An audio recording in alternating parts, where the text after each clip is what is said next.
오늘 에피소드는 특별히 이렇게 지인한테 설명하는 좀 스타일로 해보려고 해요. 좀 새로운 시도이긴 한데 여러분도 이번 영상 한번 접해보시고 어떤지 좀 피드백도 남겨주시면 좋을 것 같습니다.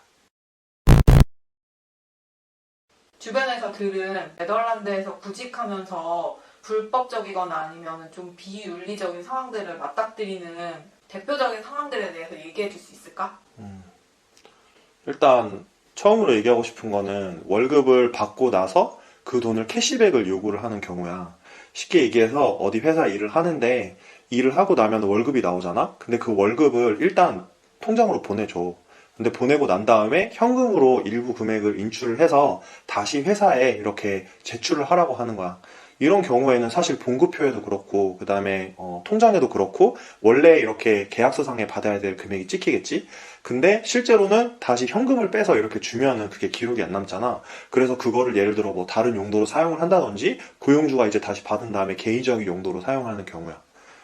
그래서 알다시피 네덜란드에도 최저임금이 있거든? 그래서 뭐 워홀 오시거나 이런 분들은 대부분 또 최저임금으로 일하는 경우가 많아. 그런데 최저임금의 개념도 잘 모르는 경우에는 최저임금에 맞춰서 일단 지급을 한 다음에 이거 우리 네덜란드에서 이런 식으로 하니까 얼마 빼서 나한테 다시 돌려줘. 어차피 우리 뭐 같이 간식비 할 거야. 뭐 같이 뭐 식사비 할 거야. 이런 식으로 말하는 경우도 봤고, 그 다음에 하이리 스킬드 마이그런트를 받으려면은, 그런 기준 비용이 꽤 높아. 예를 들어 30살이 되기 전에는 월 3,500유로인데 여기에 그 휴가 비용이 포함이 안 돼 있어. 그러니까 기본급으로 3,500유로를 월 받아야 되는데 생각보다 이게 금액이 높은 편이거든.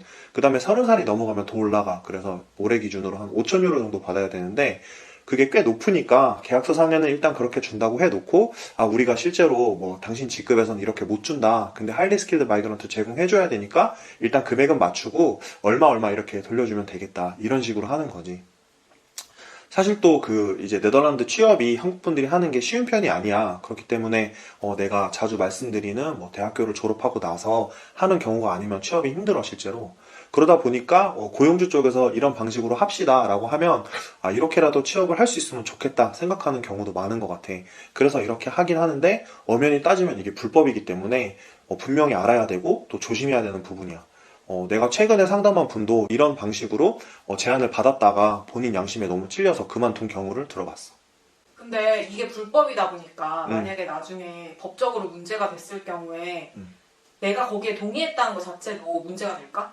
그렇지. 만약에 어떤 방식으로라도 네덜란드 정부 기관이나 뭐 이민국인 IND가 알게 되면은 잘못한 부분이기 때문에 또 그 다음에 이렇게 불법인 걸 알면서도 동조한 경우이기 때문에 예를 들어 네덜란드에 영구 추방을 당하거나 그런 불이익은 분명히 당할 수 있다고 생각해. 나도 피의자가 될 수 있기 때문에 음. 되게 조심해야 되는 부분이네. 맞아. 그래서 본인이 이렇게 동조해서 그럼 고용주만 피해가 받겠지라고 생각하는 거는 너무 순진한 생각인 것 같아. 본인한테도 분명히 피해가 갈 수 있어. 근데 이렇게 명백하게 불법인데도 불구하고 이런 일이 자주 있나? 지금까지도? 뭐 자주 있다고는 말하긴 좀 어려운데 그래도 특히 뭐 워홀 오시는 분들이나 또는 뭐 유학생 분들 중에 오리엔테이션 이어를 사용했는데 1년이 거의 끝나가. 그럼 아무래도 네덜란드에 남고 싶은 마음이 크다 보면은 되게 간절해진단 말이야. 그리고 또 특히 그럴 때 이런 제안을 많이 받는 것 같아. 그렇기 때문에 뭐 무조건 자주 일어난다 이렇게 말은 못하겠지만 그래도 이런 경우가 이렇게 간간히 일어나다고 볼 수 있을 것 같아. 음, 또 어떤 경우가 있을까? 두 번째로 말하고 싶은 거는 이제 채용 중에 장기 고용을 보장한다고 한 후에 말을 바꾸거나 또는 이를 빌미로 삼아서 협박을 하는 경우야. 사실 첫 번째 경우가 이어진다고도 볼 수 있어. 그래서 예를 들어 특히 이제 오리엔테이션 이어로 하면은 오리엔테이션 이어는 한 번만 사용할 수 있고 최대 기간이 1년밖에 안 돼. 그런데 그렇게 하고 나서 일단 오리엔테이션 이어로 우리 회사에 일을 시작해라. 그리고 나서 좀 더 장기적으로 거주할 수 있는 하이리 스킬드 마이그런트로 바꿔주겠다. 이런 경우도 봤고 또는 워홀로 시작하는데 워홀도 똑같아. 워홀도 보통 한 번밖에 못하고 1년밖에 못하잖아. 그런데 일단 워홀로 일을 시작한 다음에 일을 잘하면 뭐 하이리 스킬드 마이그런트나 다른 워크 퍼밋으로 전환을 해줄게. 이런 식으로 이제 말을 하는 경우지. 근데 그렇게 하고 나서 말을 바꾸는 경우가 꽤 많다고 들었어. 내가 대학원을 졸업하고 나서 이제 구직을 하는 학교 친구들을 보면서 많이 느낀 건데 그래서 어떤 친구들은 일단 취업이 잘 됐어. 그래서 오리엔테이션 이어로 시작하자. 그래서 시작했는데 이제 끝날 때가 돼서 하이리 스킬드 마이그런트나 다른 거로 전환해달라 요청을 하니까 뭐 지금 회사 사정이 어렵다. 또는 너가 생각보다 퍼포먼스가 안 좋았다. 갖은 이유를 대면서 결국에 전환을 안 해줘서 1년 동안 이제 취보를 하고 네덜란드에 장기 거주할 꿈에 부풀었는데 이제 그냥 돌아가게 된 케이스지. 워홀도 비슷해. 그래서 워홀도 이렇게 뭐 장기 보장해주겠다 하고 나서 나중에 말을 바꾸는 경우를 종종 봤어. 그렇기 때문에 좀 더 이거를 치밀하게 잘 준비를 해야 되고, 특히 만약에 하이리 스킬드 마이그런트를 해주겠다고 할 경우에는 이 회사의 법인명으로 검색을 해서 하이리 스킬드 마이그런트를 줄 수 있는 스폰서로 등록이 돼 있는지 본인이 스스로 확인을 해보는 것도 중요해. 왜냐하면 처음에 이렇게 입사를 할 때는 당연히 내가 오리엔테이션이야 또는 내가 워홀로 준비해서 가니까 회사에서 준비할 부분이 그런 워크퍼밋 부분에서 없거든. 근데 막상 시작을 했는데 없는 경우도 있을 거란 말이야. 그래서 본인이 조금 더 그런 거를 만약에 보장을 한다거나 약속을 할 경우에는 그럼 그런 것도 확인을 미리 하는 게 되게 중요하다고 생각해. 그러면 하이리 스킬드 마이그런트를 줄 수 있는 회사인 걸 확인을 했고 그리고 구두로도 약속을 받았으면 내가 이걸 좀 더 확실하게 나중에 보장할 수 있는 어떤 방법을 쓰는 게 좋을까?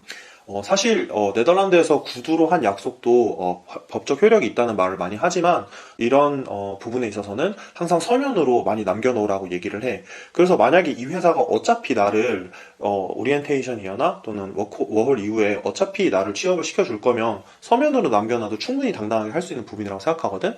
그래서 그러면 감사하게 듣겠고 이런 조건에 만족을 하는데 혹시 모르니까 이런 내용을 서면으로 보내줄 수 있냐 또는 뭐 계약서상에 이 내용을 포함시켜줄 수 있냐 등등 이렇게 그 협상을 하는 거는 되게 중요하다고 생각해. 그리고 또 한 가지 방법은 어쨌든 워홀이나 오리엔테이션이나 보통 1년밖에 안 되잖아. 그러니까 계약이 끝나기 막 한 달, 두 달 전 이렇게 급하게 할 게 아니고 뭐 예를 들어 6개월 지나서 저의 퍼포먼스를 한번 같이 돌아보면서 평가를 하면서 한 번 더 그런 얘기를 먼저 꺼내서 그런 걸 바탕으로 그러면 이제 6개월 정도 뒤에 계약이 끝나면 하이리 스킬드 마이그런트 얘기를 저번에 해주셨는데 가능성이 있겠습니까? 하면서 본인 스스로 이런 거를 확인할 수 있는 포인트를 만드는 것도 되게 좋을 것 같아. 만약에 6개월 전에 이런 얘기를 이미 했다고 쳤을 때 충분한 시간이 있어. 그래서 그때 이미 우리 해줄 생각 없어 이런 얘기를 하면 늦었지만 그때라도 하이리 스킬드 마이그런트를 주거나 다른 취업 비자를 줄 수 있는 다른 곳으로 옮길 시간이 있잖아. 그런 식으로 조금 시간을 확보할 수 있을 것 같아. 근데 만약에 내가 서면으로 동의도 받아놨고 6개월 전에 미리 좀 상담도 받고 해서 퍼머넌트로 전환이 가능한지 뭐 이런 거를 물어봤는데 그때는 두루뭉술 나중에 또 해줄게 그러면서 일단 연장을 한 번 더 했어. 그래놓고 한두 달밖에 안 남았는데 그때 가서 이제 너 퍼포먼스가 사실은 내가 기대한 것보다는 좀 낮다. 그래서 뭐 안 될 것 같다. 이런 식으로 얘기하면은 어떻게 내가 거기에 대고 반박할 수 있는 가능성은 없지 않나? 반박할 수가 없지, 사실. 그렇기 때문에, 미리 확인하는 것도 중요하고, 이거는 혹시 가능한 분들한테 말씀드리는 건데, 만약에 하이리 스킬드 마이그런트로 바로 들어가는 게 가능한 경우에는, 초반부터, 취업을 하기 초반부터, 가능하면 오리엔테이션 이어를 쓰지 말고, 하이리 스킬드 마이그런트로 바로 전환하는 쪽으로 요청을, 뭐, 부끄럽고 그게 막 민망할 수도 있거든. 그래도 그런 걸 강력하게 한번 요청을 하는 게 중요해. 나 같은 경우에도 결국에 초반에 취업을 할 때 오리엔테이션 이어도 해도 되고 하이리 스킬드 마이그런트 해도 되는 상태였는데 나는 초반부터 인터뷰로 갈 때 하이리 스킬드 마이그런트를 받고 싶습니다 이렇게 그냥 좀 지르는 편이었어. 그래서 그거를 일단 받았고 그 이후로 이제 좀 연장이 좀 더 수월했고 본인 스스로 하이리 스킬드 마이그런트를 요구할 수 있는 경우에는 조금 강력하게 요구를 하는 것도 좋은 방법인 것 같아. 아예 처음부터 첫 단추를 잘 그렇지, 끼우는 게 그렇지. 중요하겠네. 채용을 할 때나 이럴 때 우리가 분명히 회사 입장에서도 그렇고 개인 입장에서도 그렇고 돈이 들어가는 부분이 있을 수도 있잖아. 그렇지, 맞아. 그런 금전적인 부분에 있어가지고 불법을 저지르는 경우도 있을까? 이게 세 번째로 얘기하고 싶은 부분은 사실은 불법까지는 아니야. 이건 불법까지는 아닌데, 예를 들어 채용 과정이나 이제 그런 일을 시작하기 위해 하는 여러 가지 과정에서 들어가는 비용 있잖아. 그 비용을 이제 채용된 구직자한테 요구를 하는 경우야. 근데 이거는 사실 말했다시피 불법은 아니거든? 근데, 예를 들어 채용을 하면서 들어가는 비용이 여러 가지가 있어. 예를 들어 뭐 어떤 분야 같은 경우에는 건강한지 신체 검사 같은 거를 해야 될 때 돈이 들 수도 있고, 또는 시작하기 전에 따야 되는 여러 가지 자격증이 있을 거 아니야? 그러면은 채용 전에 뭐 이런 자격증을 따오세요 요구하는 경우가 있을 수도 있고, 또는 예를 들어 그 범죄 경력 증명서라고 하지 VOG라고 하는데 네덜란드에서는 이 VOG를 할 때 비용이 들어가거든 이것도. 근데 이런 비용을 통상적으로 웬만한 그 업체들은 회사 부담이야. 어쨌든 이런 고용주는 직원들을 항상 뽑아야 되고 이런 그 직원들을 뽑을 때 들어가는 비용은 본인들이 이미 들어가야 된다고 보통 예상을 하고 굳이 이렇게 사람을 뽑는단 말이야. 채용을 한단 말이야. 내가 들었던 예 중에 그런 들어가는 여러 가지 비용을 구직자한테 내라고 하는 경우를 봤어. 그리고 또 비슷한 부류로는 합격자가 어쨌든 합격을 하고 일단 일을 하기 위해서 어쨌든 워크 퍼밋이 필요했다. 그런데 워크 퍼밋을 예를 들어 몇 개월을 줬는데 그 기간보다 조금 더 짧게 좀 퇴사를 하게 됐어. 그래서 좀 사정이 있을 수도 있고 그렇잖아. 그래서 퇴사를 했는데 너가 원래 우리가 계약한 기간보다 빨리 퇴사를 하게 됐으니까 우리가 냈던 뭐 여러 가지 비용을 뱉어내라. 이런 식으로 요구를 한 거를 들은 적이 있어. 그런데 사실 이런 거는 비윤리적으로 말하는 게 뭐냐면 말했다시피 고용주는 이제 기업을 운영하면서 들어가는 일정 비용이 있단 말이야. 그리고 그 비용은 사실은 대부분 이제 네덜란드에 있는 업체들은 고용주가 많이 부담을 하거든. 그런데 간혹 이런 거를 이렇게 아무렇지도 않게 또는 이렇게 좀 강압적으로 요구를 하는 경우가 있어. 그런 게 통상적이진 않다 또는 비윤리적일 수 있다 이런 걸 알아두면 좋을 것 같아. 일단 계약 기간 6개월로 잡고 첫 계약을 했는데 근데 내가 사정이 생겨서 6개월 전에 그만두려고 얘기를 해 미리. 6개월보다 일찍 그만둘 거면 이 비용 토해내고 아니면 그때까지 일해. 이렇게 하면 그게 강제성이 있어? 강제성은 없는데 아무래도 본인이 또 예를 들어 조기 퇴사를 하는 부분이니까 부담이 되겠지. 그래서 그렇게 얘기를 할 수 있는데 내가 말했다시피 이거는 뭐 요청을 할 수 있는 부분이기는 해. 왜냐하면은 계약이라는 것도 어쨌든 계약을 하니까. 그런데 정상적인 네덜란드에 있는 노동계약서를 작성했던 경우에는 그냥 노티스 페리오드라고 있어. 내가 뭐 물론 1년을 계약을 했지만 사정이 생길 수도 있고 뭐 개인적인 사정일 수도 있고 그냥 회사가 마음에 안 들 수도 있고 그런 경우에는 노티스 페리오드만 따라서 그냥 이렇게 할 수 있어.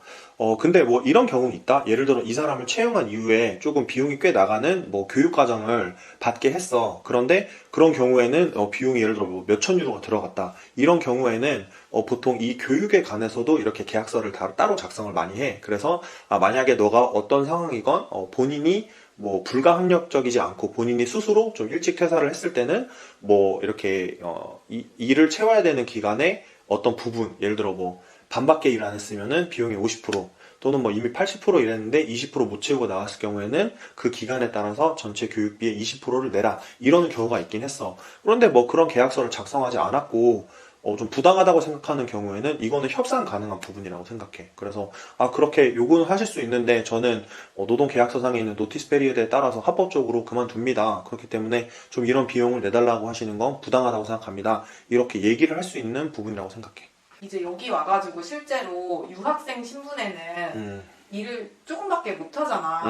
근데 우리가 주변에서 실제로 법으로 정해진 시간보다 더 많은 시간을 일하면서 용돈벌이를 하는 그런 유학생들을 좀 많이 보잖아. 그렇지. 이런 건 괜찮을까?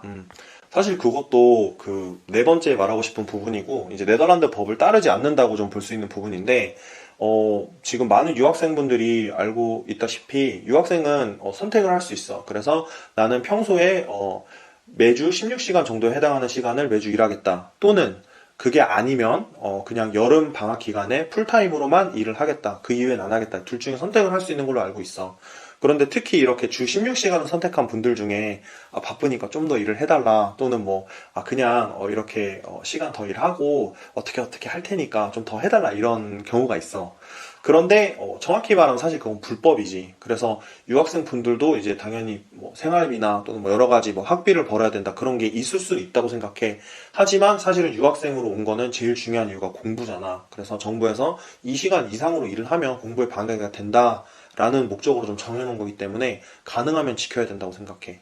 그리고 아직 유학생인 경우에는 네덜란드에서 여러 가지 이유로 쫓겨날 수가 있어. 그래서 만약에 특히 이런 일주일에 16시간 이상 일을 하면 안 된다라고 얘기를 했을 때 지키지 않는 경우에는 법적인 피해를 볼 수도 있다. 그래서 심한 경우에는 뭐 이전에도 언급했다시피 그냥 영구 추방 당할 수 있어. 내가 다시 오고 싶어도 못 오는 그런 거를 항상 생각을 하고 결정을 해야 될 것 같아.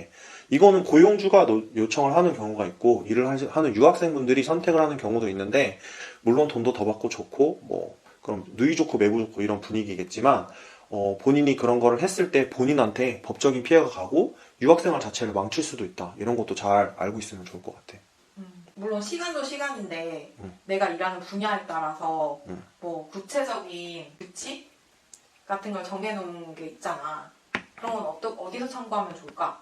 일반적으로 일을 할 때는 기본적으로 그 노동계약서 상에 나와 있는 내용을 정확히 인지를 해야 되는 부분도 있고, 만약에 조금 큰 기업인 경우, 또는 이제 노동조합에 작은 기업이라도 가입이 되어 있는 경우에는, CAO라고 해서 이게 뭐의 약자냐면, Collective Arbeidsovereenkomst. 네덜란드는 이렇고, 영어로는 보통 Collective Labor Agreement라고 하는데, 이런 게 어떻게 보면은 어떤 큰 기업이나 어떤 노조에 가입되어 있는 기업들이 큰 틀에서 짠 노동계약서야. 그리고 여기에는 뭐 예를 들어 어떤 경력에 돈을 얼마를 받는지, 또는 노동시간이 어떻게 되는지, 1년에 휴가는 어떻게 정하는지 등등 큰 틀로 다 정해져 있어. 그래서 그리고 이런 그 세아오라는 문서는 인터넷에 검색하면은 되게 찾기가 쉬워. 그래서 예를 들어 정부 홈페이지에도 이게 다 보관을 하고 있고, 추가적으로 각 노조에서 운영하는 사이트에서 무료로 다 PDF로 다운을 받을 수 있어. 그래서 그런 내용을 확인을 하는 게 되게 중요해. 그래서 만약에 그 내용에 반하는 내용을 하면 당연히 반하는 내용을 하고 있다라고 고용주한테 분명히 얘기를 해야 되고, 본인이 그런 거를 했다는 걸 기록으로 남길 필요도 있다고 생각해. 그래서 이러이러한 부분에서 고용주가 나한테 불법적인 걸 요구를 했다, 이런 식으로 좀 고민을 할 수 있을 것 같아. 근데 네 번째가 지금 그 법을 따라야 되는데 따르지 않는 경우잖아. 근데 내가 상담을 할 때 이런 경우도 있었다. 어떤 분이 이제 어떤 회사에 입사를 했는데 갑자기 그 매니저가 어느 날 와서 지금 회사 사정이 안 좋아서 이제 일을 그만둬야 되줘야 한다, 이렇게 얘기를 했거든. 근데 이 상담을 하신 분이 네덜란드 현지 노동법을 잘 모르잖아. 그래서 이렇게 그냥 통보를 하면 그만둬야 되는가 보다 하고, 그만두시고 나서 막 짐도 다 정리를 하고, 그러니까 통보를 받고 다음날 인사를 다 하고 그냥 회사를 나왔다? 그러고 나서 본인이 참 어떻게 된 거지 싶어가지고 나한테 문의를 줬어.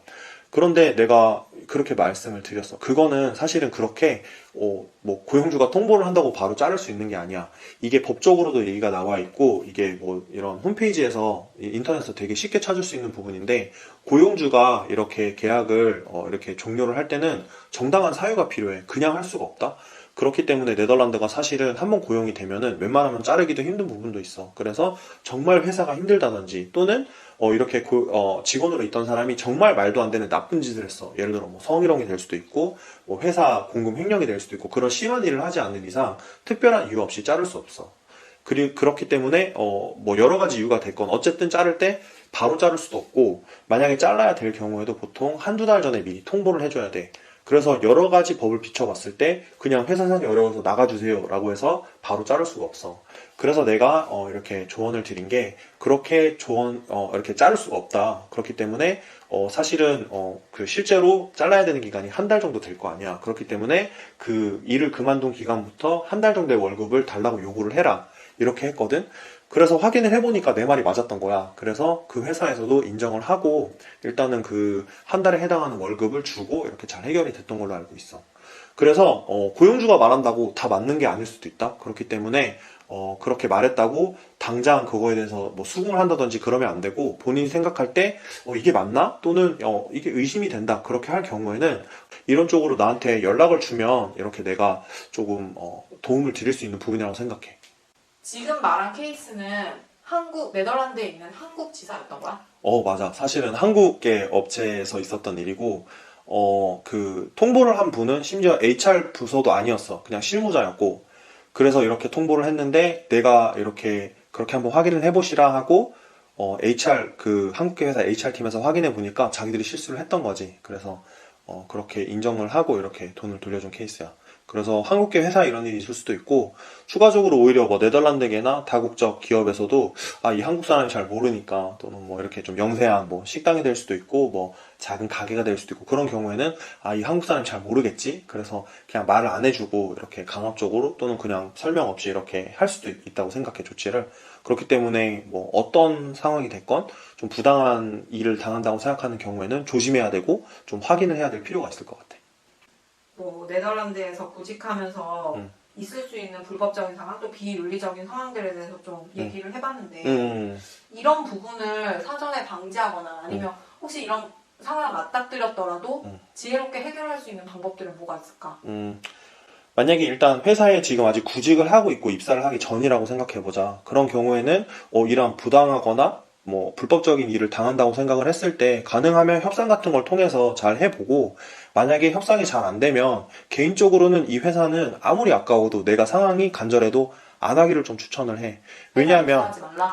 왜냐면 만약에 이렇게 막 말도 안 되는 걸 이미 요구하는 회사라면 장기적으로 봤을 때도 비슷한 경우가 많아질 수밖에 없는 자명한 상황이다. 그렇기 때문에 이미 그런 게 입사 전에 발생을 했는데 입사 후에는 발생할 확률이 더 높다고 생각해. 그렇기 때문에 무조건 피해야 된다고 생각을 해. 상황이 어쩔 수가 없어서 일단 입사를 했다고 생각을 해보자. 그런 경우에도 가능하면은 뭐 당연히 해야 되는 일을 열심히 하되 이 회사에 너무 남으려는 생각을 하기보다는 좀 더 좋은 회사를 찾기 위해서 입사를 하고 당장 뭐 네덜란드 생활을 하고 싶어서 하는 것까지는 이해를 하지만 다른 곳으로 이직을 하는 걸 바로 준비를 하는 것도 좀 좋은 방법이라고 생각해. 우리가 뭐 법적인 문제가 발생했을 때 신고할 수 있는 기관 같은 게 있어? 있어. 그래서 여기도 이제 정부 부처에서 이런 거를 관장해서 불시로 점검을 한다든지, 뭐 이렇게, 이런 걸 하면 안 됩니다. 홍보도 하고 이런 부서가 있거든? 그래서 내가 적어 왔는데, 이름이 이제 네덜란드어로 네덜란드 아르베이츠 인스펙치라는 기관이야. 그래서 뭐 한국어로 직역을 하면은, 네덜란드 뭐 노동 감찰부, 이렇게 얘기를 할 수 있을 것 같아. 그래서 이제 홈페이지 링크를 영상에 달아줄게. 그래서 여기가 네덜란드어긴 한데, 여기에 들어가면은, 뭐 이게, 위험한 상황에서 일을 하게 냅뒀다. 또는 말도 안 되게 과로를 시켰다. 또는 뭐 이렇게 직장 내 괴롭힘이 될 수도 있고 가스라이팅이 될 수도 있고 여러 가지 어쨌든 직장에서 발생할 수 있는 많은 불합리한 일들에 대해서 신고를 할 수 있어. 그래서 여기 신고하면 기본적으로 익명성도 보장을 해주긴 하거든. 그래서 이런 거에 신고를 하는 걸 좀 추천해. 그 다음에 만약에 그런 것도 있지만 저는 본인한테 법률적인 그런 법적인 피해가 가는 경우도 있잖아. 그런 경우에는 이제 법률 상담을 받는 것도 가능해. 만약에 어느 정도 이렇게 좀 재정적 여유가 있으면 당연히 좀 전문적인 변호사를 선임을 하거나 가서 직접 상담을 받는 것도 방법이지만, 만약에 좀 모홀이거나 또는 여러 가지 사정으로 돈이 없는 경우에는 무료 법률 상담을 받을 수 있는 곳이 있어. 거기에 이름은 이제 유리디스 로켓, 그래서 그냥 법적 뭐 이렇게 상담소라고 할 수 있겠는데, 이것도 링크를 달아놓을게. 이런 곳에 가서 이렇게 무료로 상담을 받을 수가 있어. 네덜란드어 못해도? 내가 알기로는 영어로 할 수도 있기는 한데, 그런 거는 조금 제한이 있는 부분이 있을 수도 있을 것 같아. 근데 만약에 그럴 경우에는 주변에 좀 네덜란드어가 가능한 분을 좀 초청을 해서 가거나, 아니면 사전에 내가 구글 번역기로라도 내가 말하고 싶은 내용 또는 질문 내용을 미리 좀 네덜란드어로 번역을 해서 갖고 가는 등 그런 방법으로 좀 하는 것도 좋을 것 같아. 또는 뭐 내가 네덜란드어로 못하고 영어밖에 못하니까 혹시 영어로 상담이 가능한지 좀 미리 확인을 하고 가는 것도 방법일 거고. 마지막으로 음. 구직 활동을 하고 있거나 아니면 지금 좀 악덕 기업에서 일하면서 마음고생하고 있을 사람들한테 하고 싶은 당부의 말이 있을까? 내가 이렇게 유튜브 채널을 운영하는 것도 어쨌든 취업도 하시고 또 취업을 한 후에 네덜란드에서 즐겁게 진짜 그런 피해를 안 보고 할 수 있게 이런 활동을 하고 있거든. 그래서 혹시 지금 여러 가지 어려운 상황에 처해 있거나 도움이 필요하면 저한테 꼭 연락을 주셨으면 좋겠고, 참 이렇게 해외에서 취업을 하는 것도 힘든데 그렇게 부당한 일을 당하면 정말 힘들 것 같아. 그래서 내가 조금이라도 도움이 될 수 있으면 좋을 것 같고, 좀 힘내시라고, 그리고 주변에 돌아보면 도움을 주실 분이 항상 있을 거라고 조금 응원의 말씀을 드리고 싶어. 혹시 여러분들이 당했던 일 또는 주변에 들었던 일을 기억하시면 또 댓글로 많이 달아주시고, 도움이 필요하면 이메일로 연락 주시거나 또 여기 댓글을 달아주시면 제가 또 살펴보도록 하겠습니다. 다음에도 또 유익한 이야기로 돌아오겠습니다. KR접인의 네리였습니다. 안녕!